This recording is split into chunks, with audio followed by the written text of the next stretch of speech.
Natse. India is set to become a global leader in the decades to come. One of the region's key players, how will India project its economic and political might on the international arena? Well, I'm here in Delhi to speak to one of the world's most influential people, India's Prime Minister, Narendra Modi. Asia is witnessing a new giant emerging. A country with the world's largest youth population, India has every reason to believe it will soon become a global leader in the coming decades. With its leaders engaging in economic diplomacy everywhere from its immediate neighborhood to the St. Petersburg Economic Forum, what can it offer the world going forward? Can the huge potential for India's growing economy be sapped by persistent inequality and poverty? And what is India's current leader doing to prevent that from happening? Prime Minister Modi, good day. It's great to have you on our show today. Hello. So you've been at the helm of the country for 3 years now. Obviously, many things to be proud of. Is there something that has disappointed you in these 3 years? Yes, it has been 3 years. There has been a lot of talk about this date in my country as well. Now, as far as the economy is concerned, all of the world's credit rating agencies rate India quite high.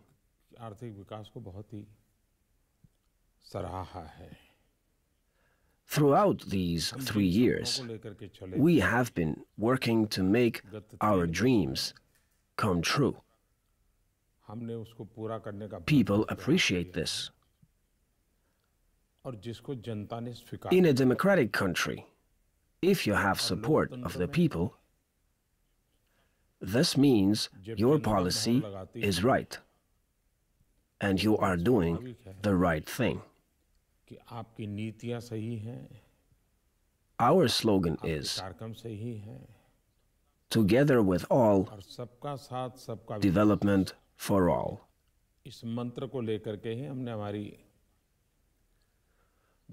From the global point of view, India achieved a lot in these 3 years. The world expects a lot from India, and India does its best to justify these expectations. So, you can say that these 3 years were years of satisfaction and happiness. Based on our experience in these 3 years, we expect that we will make even better progress in the next 2 years. And we will be able to achieve all our goals. Our dream is to improve the lives of even the poorest people in our country. And we really hope that it will soon come true. We're going to get back to Indian economy and some of the main reforms that you've initiated. But before, I wanted to ask you about India-Russia relations. The two countries have very cordial relations for decades now. Russia is India's one of the key partners, main arms supplier to your country. You have said once that Russia-India relationship can go further than just a political relationship. Even though it's not very popular to be friends with Russia nowadays, can this relationship go deeper than just arms contracts, maybe civil aviation, nuclear energy? I will have to correct you a little. India and Russia have a long-standing history of friendship. Our friendship has proven strong at every turn along the way. We have been together through the hard times and the times of prosperity. Our friendship is not about give and take or buy and sell, it's about trust.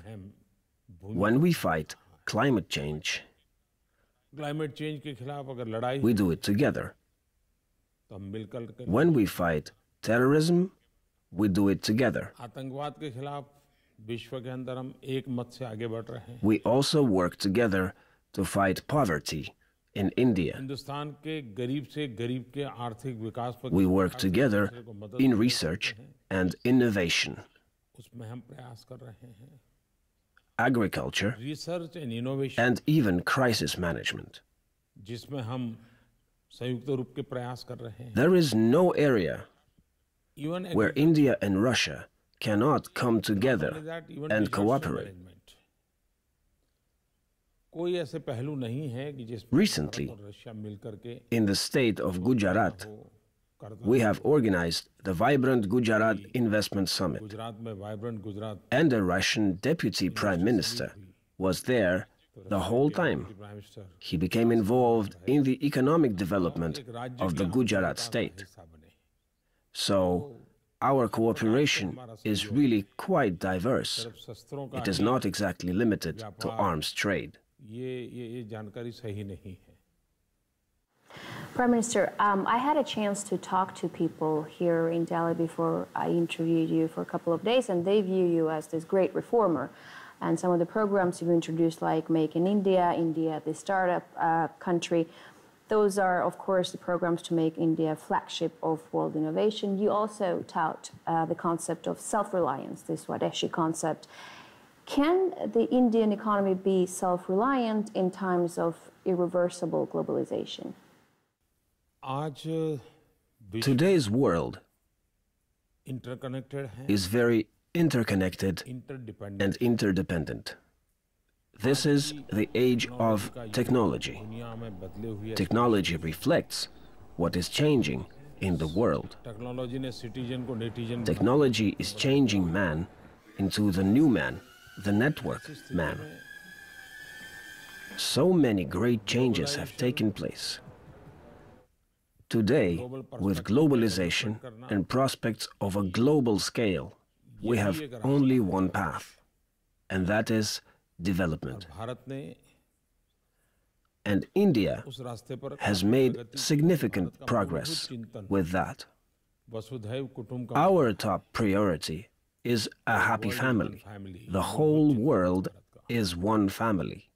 That is our philosophy in India.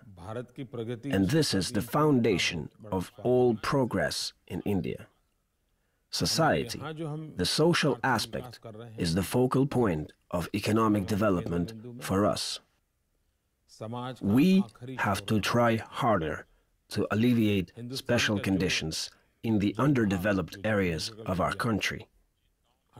I have to bring electricity to those areas that do not have it, and that's the first order of business. In those houses that burn wood in their stoves, I have to bring gas stoves to those houses.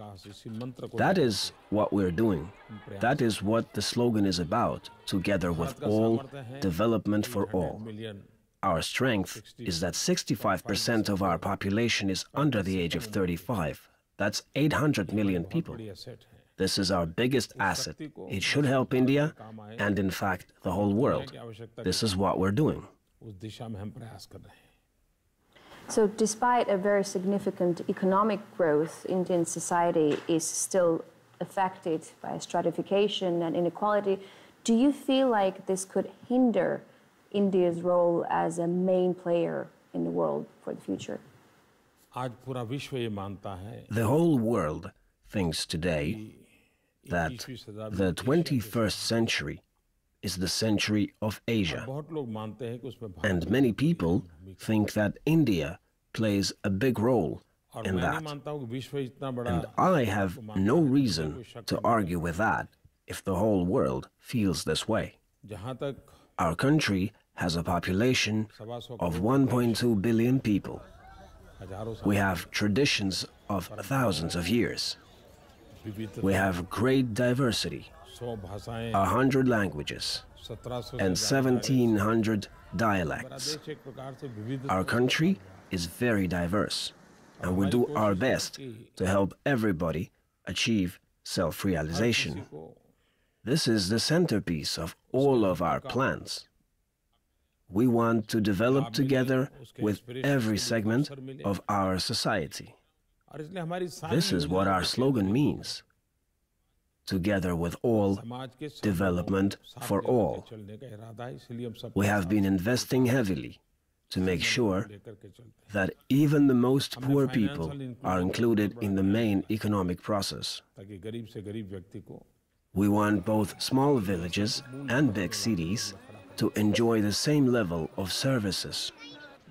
We want to bridge the gap between the rich and the poor, between the educated people and the uneducated. All these people should have equal opportunities. There should be no digital divide. This is at the core of our planning and everything we do. And so far, we're quite successful at it. We're going to take a short break right now. When we're back, we'll continue talking to India's Prime Minister, Narendra Modi.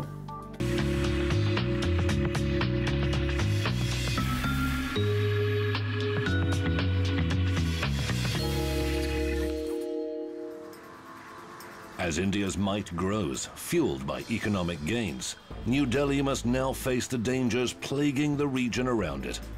Confronted by the instability of terrorism on one side and the shadow of China on the other, can India manage the responsibility that comes with the global leadership role it now covets? How will that change its foreign policy? And does it have the strength and skill to navigate its journey to the top? And we're here on Sophia Code talking to Indian Prime Minister Narendra Modi. Prime Minister, so one of your most important reforms, initiatives, is a bold currency reform. It actually ended the circulation of high-denomination banknotes in order to combat tax evasion, bribery, to make Indian economy less cash-based. And, you know, even I'm feeling the effects of it because it's not always easy to withdraw cash from ATMs here. And despite the hardships, people have supported this very fundamental, very bold reform. Are you going to go further? Are you going to implement some labor reforms, make hiring people easier, break up state monopolies? You see, my goal is to transform my country.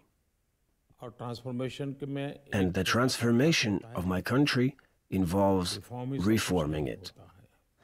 But reforms have to be of the right kind. Our government is proactive. It makes decisions based on what our country needs. If need be, we make far-reaching and sometimes tough decisions. That is in our tradition. But all the decisions we make are well thought through and adhere to the principle of for everyone's benefit, for everyone's happiness. The people put trust in our decisions. When the people feel that we make the right decisions, they support even the toughest of them. We saw this with the currency reform. We saw that people supported it. My goal is to leave behind the regular banknotes, the cash, and move to digital accounts. I want our society to be a society without cash. Our goal is to create a society with minimal amounts of cash in circulation, and introducing technology could prove to be of great help in that. We adopted a number of initiatives, and we believe they would result in considerable success. We've worked hard also on the labor reform. That's because our government cares about the poor. Now, more and more young people find jobs now and don't have to leave the country to do so. Taking these two things into consideration, we've managed to introduce a number of reforms in this sphere. Prime Minister, I would want to touch upon India's role on the international arena. Let me start with Afghanistan. Taliban and ISIS are gaining ground in the country. Kabul is seeking India's friendship. How can India influence the situation and help the government there? If we're talking about Afghanistan, then it's mainly terrorism we have to discuss. It's terrorism that is humanity's foe. Terrorism is not restricted by borders. Today, it rears its head in one place, and tomorrow it might be in another place. So, all the forces that stand for humanism have to unite and fight terrorism together to eradicate it and save humanity. We need to get rid of such notions as good terrorism or bad terrorism, my terrorism or your terrorism. The United Nations also needs to be proactive and show determination in fighting terrorism. For a long time, a resolution has been gathering dust there in the United Nations, with no decision and no discussion on it, the one about defining the term terrorism and its supporters. No decision has been made on this resolution. So, when we look at Afghanistan in this context, India is Afghanistan's friend, and Afghanistan is India's friend. We have cultural ties with Afghanistan. We have economic ties with Afghanistan as well, so we are connected through cooperation. Afghanistan faces a multitude of problems at this point, and India contributes to its economic development and helps build government institutions. For example, we built a parliament building for them. We're building dams for them. Whether it's developing capabilities or labor resources, India will accompany Afghanistan on this path. India is resolute. We have decided to act as good friends to Afghanistan. But we believe that Afghanistan itself should be the one to solve its problems. Afghanistan has to be the one to find the solution and implement it. Only then would that be a lasting solution. And we need to help Afghanistan, all of us. The whole of the international community has to help Afghanistan. Despite an ages-old territorial dispute, China is India's largest trading partner. According to recent polls, Indians are very wary of such heavy involvement, China, in the Indian economy. Can that make India turn away from trade ties in Beijing? I mean, we're talking about $70 billion of trade ties. How easy is it going to be to turn away from that? We cannot argue with the entire world saying that the 21st century is the century of Asia. It means that both India and China will influence the situation in the world in the coming decades. India and China have good relations. We are investing in China more and more, and China is investing more and more in India. Our economic ties are developing and expanding to include more and more areas of cooperation. The structure of our respective economies lends itself to mutually beneficial cooperation, rather than competition or confrontation.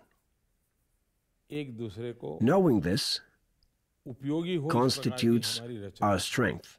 We will move forward. It will give both of our countries an impetus for further economic development.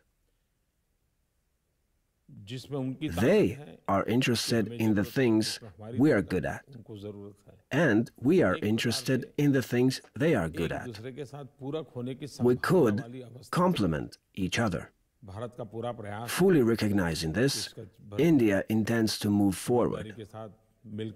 But there are many other countries in the world. not just India and China, which is why we always strive to observe the international law and expect others to do the same. This is our responsibility as a country of 1.25 billion people. We will safeguard our people's interests, but we will lend support when it comes to safeguarding other people's interests. We need to move forward, respecting each other's interests. We live in a time when all countries need to respect each other, regardless of their size. Each country is important and it deserves respect. With these 3 or 4 principles in mind, we develop our relations with other countries, which enables us to move forward. Prime Minister Modi, thank you very much for this interview. We wish you all the best. Thank you for coming.